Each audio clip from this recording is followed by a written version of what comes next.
Chapter 15, Episode 4, Part 3. Tango and I landed in a random alleyway. I didn't quite enjoy the spot I'd been set down in, but the oscillator in my arms didn't seem to mind too much. I suppose it's because when we landed, I ended up sitting on a garbage compactor and Ting immediately eyed a nearby biomouse. Kind of felt like something out of a cartoon. Thankfully, the compactor center wasn't full of trash, so I didn't have to worry about getting my clothes stained or smelly. Tango and the mouse injured into his staring cousins into one another, daring each other to make the first move. I decided that, rather than a biomouse or an oscillator take the initiative, I should be the one to do it. Tango! I snapped, getting the cat's attention. And the mouse took the chance to make it escape. Come on, we've got somewhere we need to be. Tango's ears dropped slightly as he turned back to what the biomouse used to be. I could hear a slight gruff of disappointment come from him as he turned back. I couldn't help but pout slightly and bend over to place a light kiss on top of his head. Look, I said, we're going to a mall. I'll get you some fish while we're there, okay? He, being a mechanical ocelot, couldn't answer me verbally, but a slight bob of his head seemed like he was saying yes. One less back to where the mouse was, and we were on our way. After a couple of steps, Tango opted to be lazy and climb up onto my shoulders. It kind of caught me by surprise. Despite his size, which I'd guess he's about 1.5 feet tall and about 20 pounds, he was pretty light. He wasn't very big, but that sat very well with me. Mitty planted us a few blocks away from the mall. I have a love-hate relationship with Mitty's trendsetter aim. I love the fact that he knows where to jump me up so that I could arrive on the scene without arousing suspicion from anyone, but I hate the fact that where exactly he places me would make me look comical to anyone who'd notice. The Giga City shopping arcade is pretty big. It's nearly a square mile filled with shops that cater to just about every interest one could possibly think of. Sure, it's got its fair share of clothing shops, but so does a few electronics stores, a couple of bookstores, a nice food court with around 15 different options, a couple candy shops, and a few stores that carry other kinds of random stuff. It's a good place to go if you're either looking to expand a collection or two, or if you got some time you need to kill. Which reminded me, Mom was going to tear me apart when I got home. I didn't think about that, though. I just made my way to the parking lot as we approached the building. Most of the traffic was flowing to the mall, so I didn't have a hard time getting through. I scanned over the cars, looking for my friend/rifle. I looked at the cat resting on my shoulders, who was also looking over the crowd. Can you see a boogie anywhere? I asked. Tango looked at me oddly. Oh, right. You don't know her yet. I continued looking around, hoping that I could find some sign of her. I just didn't want to have to circle the entire building to try and find her. My parents were answered when I saw a familiar head of black hair sitting underneath the tree just outside a set of doors that led into the mall. In contrast to the academy uniform or to the rather unusual industry outfit, she wore a white t-shirt with blue flower prints and blue jeans with blue sneakers. Smiling with relief, I made my way toward her. Once I got close enough, Tango leaped off of my shoulders and made his way up the tree. Ibuki, being the ever-aware ninja that she was, looked up to see the oscillator settle himself on a branch. Huh, I heard her say. You don't see that every day. Nope, I said, forcing her to swing her head around to look at me. Yo, she said as she picked her hand up as a greeting. Is that big guy what you want to show me? A huge grin spread across my face. Yep, his name's Tango. Tango? Kind of an odd name, don't you think? Tango decided to let Ibuki know what he felt about her opinion on his name. He jumped down from the tree, catching us both off guard as he landed easy on Ibuki's shoulders. He didn't look into her eye for a moment before bending her nose at Koboto's with a paw. I giggled as she wrinkled her nose. I guess he doesn't agree with you. Guess not. Ibuki had to Tango off of her shoulders and eyed him up and down. What kind of a cat is he? An ocelot, I said, beaming a bit. Ibuki raised an eyebrow. How'd you score an ocelot? I have my sources. Now, what did you need to go shopping for? Oh, right. Ibuki set Tango down, picked herself up and brushed some dirt off her jeans. Well, I need a few more outfits and... She eyed me up and down. Judging by the way you look, you need a few more things as well. I looked down. I had on a simple yellow t-shirt with blue jeans and light blue sneakers. I raised my eyebrows. What's wrong with my clothes? Ibuki rolled her eyes. You were wearing that a few days ago. It's clean. So, you need more clothes, and I'm not going to get off your case about it until you get some. I rolled my eyes. Fine, let's go. With that, the two of us made our way toward the doors with Tango following not too far behind. Before we got too far, Ibuki stopped and looked down at him. She said, scratching her table. Can we bring him into the mall? At that moment, a snake-like pseudoroid passed by us, going through the doors with no problems. I dumped in their general direction. If you can get in easily, then Tango shouldn't have any problems. That was good enough for Ibuki. She just shrugged and we went in without too much issue. The main problem would turn out not to be Tango, an animal entering the mall, but Ibuki's hidden nod setting off a security alarm. I rolled my eyes while she unwillingly handed over her weapons. Why did you bring those with you? I asked. Ibuki tapped the top of her head with a fist. I forgot I had them. A couple hours later, Ibuki and I strolled down the hallway with Tango hitching around my shoulders. Both of us thankful that there was a background around us. Ibuki's arms were lined with bags, containing clothes and shoes and a very sharp breed fitted. I, on the other hand, wasn't quite as keen on spending all of my money in stores that didn't really cater to my interests.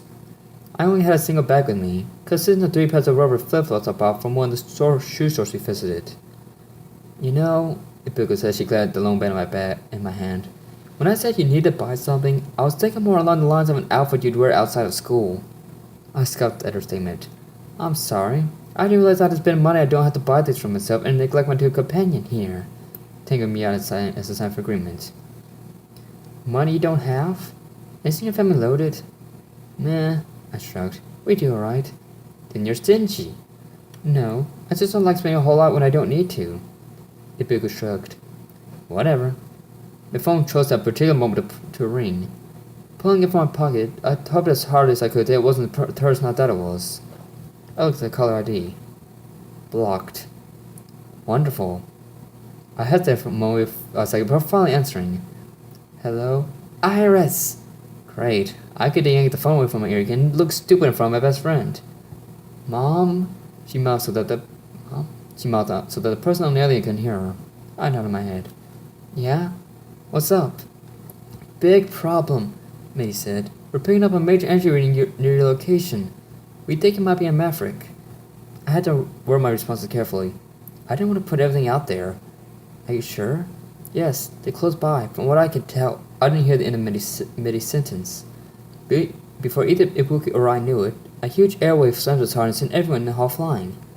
Glass windows from the shelves around us shattered into millions of pieces, spraying everywhere they could possibly reach.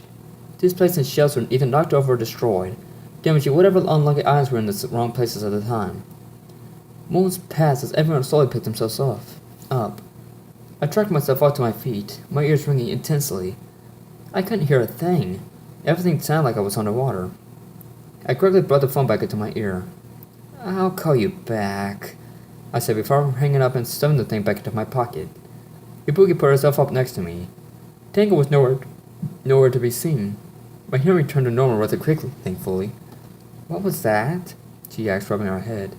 I looked around to see how bad things were. Luckily enough, it didn't look like anyone had been seriously hurt. My eyes scanned the area further before finally falling on what I could only assume to be the source of the airwave. A yellow lizard-like reptile with purple stripes down his back slowly stalked down the hall. His chest panels were open, revealing a deceptively powerful speaker. His tail, which would normally have been at the back of his body, was current in one hand, was set of thin-line energy lines ran from the open end of his tail to where it belonged. Narrow blue eyes surveyed the damage while a proud smile crossed his face. Bad news, I finally answered. Ooh-hoo-hoo! Those loved at what he saw. A little out of tune, but it's not that quick at jobs it can fix. The bystanders that were caught in the blast began running as soon as they were able. I don't blame them. If I wasn't who I am, or if I didn't know, I'd have made them run for it too. Aw, skilled already, the reptile sneered. His voice sounded like a mix of nails in a hyperdryer and nails on a digital whiteboard. It grained and scratched a lot. Ibuki placed her hand on my shoulder. We should leave too, she said. I'm not interested in getting myself caught in something I have no business in. The village elder would hang me out to dry. I couldn't just run though. I am supposed to be a Maverick hunter after all.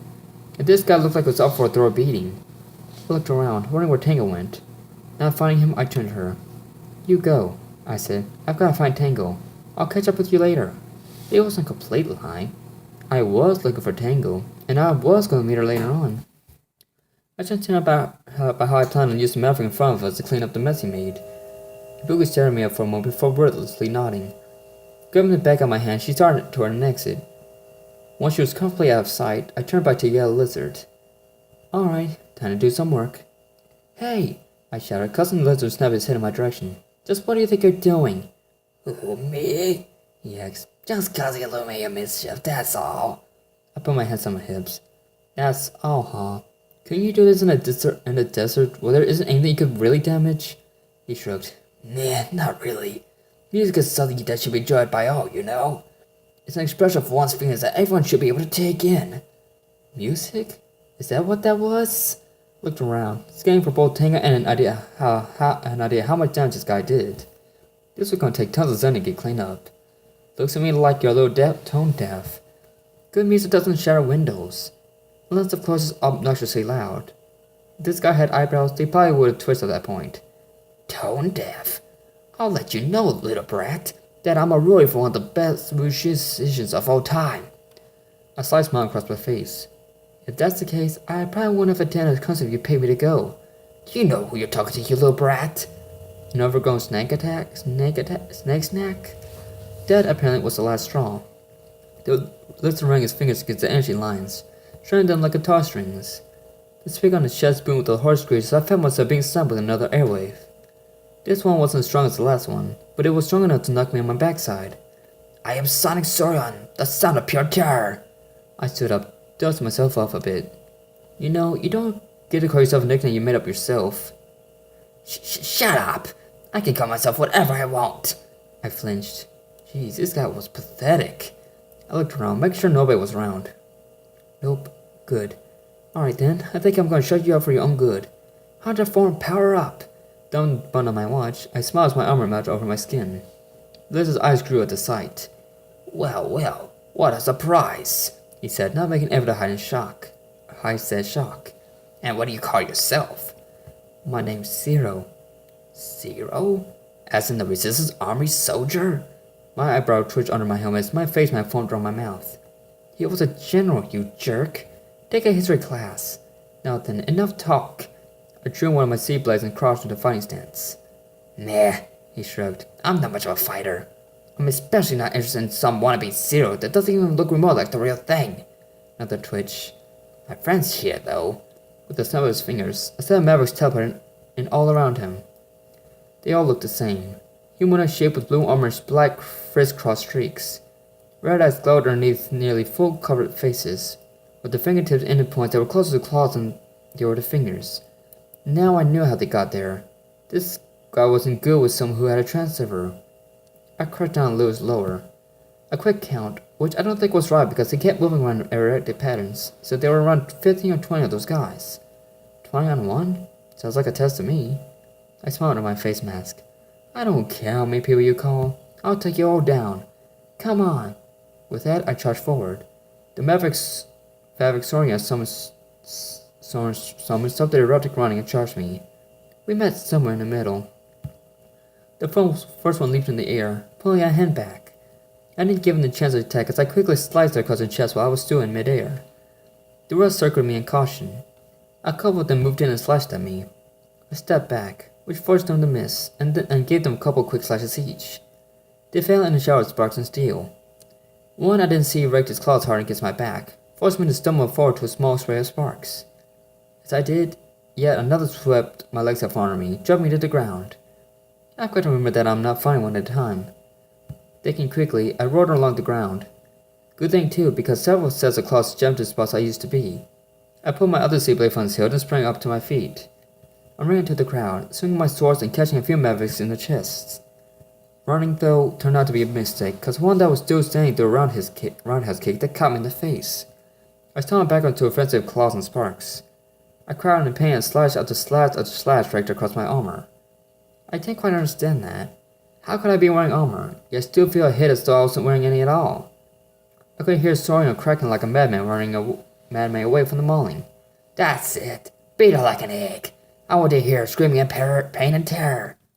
The assault continued. Claws scraped and scratched at me.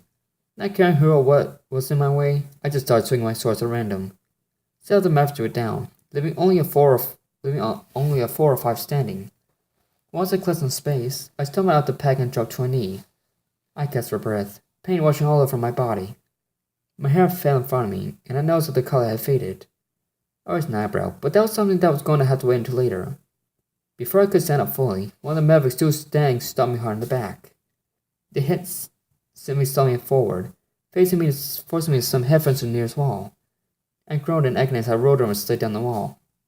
I need help, I whispered as the Mavericks closed in on my falling form. Someone, help me. Everything faded in and out, black threatened to take my vision over. Please. The machines inched closer and closer, clawed hands ready to finish what they started. A huge roar erupted out of nowhere, catching all of us by surprise. A huge green flash flew from one of the destroyed stores, slamming hard into the Mavericks. The blur flew back and forth, shredding the machines in a massive spark shower. Once we were down, the blur stopped in front of me, revealing an eerie mass of green fur, claws, and fangs. Tango? He didn't hear me. He was zoned in on Sorion. The lizard was clearly not too keen on the way Tango was staring him down. He took a couple backpedaling steps, shaking as he did. Nice kitty, Sorion stammered. Tango let loose another loud, huge roar before his ears turned towards Sorion. A yellow glow slowly grew in each ear as energy built up in the ocelot's body. This isn't gonna end well. To prove him right, the lights in Tango's ears flashed, firing energy beams at Sorion. The beams landed all around him, sparks and flames creating a ring of intense heat. Sorion tried to dance around the shots while Tango unloaded on him. A couple of seconds later, the attacks died down. That's it! Sorion screamed before throwing its energy lines as hard as he possibly could. The speaker in his chest released a massive sound wave that slammed Tango up against the wall and nearly crushed me against it. I cringed in pain for a moment, squeezing my eyes tightly. I opened them for a moment later, gasping for breath. There wasn't any sign of the lizard Sudor anywhere. I looked around for a minute, but I didn't see anything that even resembled him. I leaned up against the wall and released a deep sigh. It was over for now. Tango stood up, looking around alertly. Once he confirmed that Sorion wasn't there, he walked up to me and nuzzled against my cheek. I smiled sadly as Tango's fur brushed up against me. I embraced the ocelot as a feeling of disappointment washed over me. I couldn't believe what happened. I got my butt thoroughly handed to me for the second time in 24 hours. I lost half a Maverick that caused tons of damage to a public location, and I almost got ghosted and had to be bailed out by a cat. No offense to Tango. This was unbelievable. It was just a bad day through and through. Could it have gotten any worse? Iris? My head snapped up. Today definitely wasn't my day.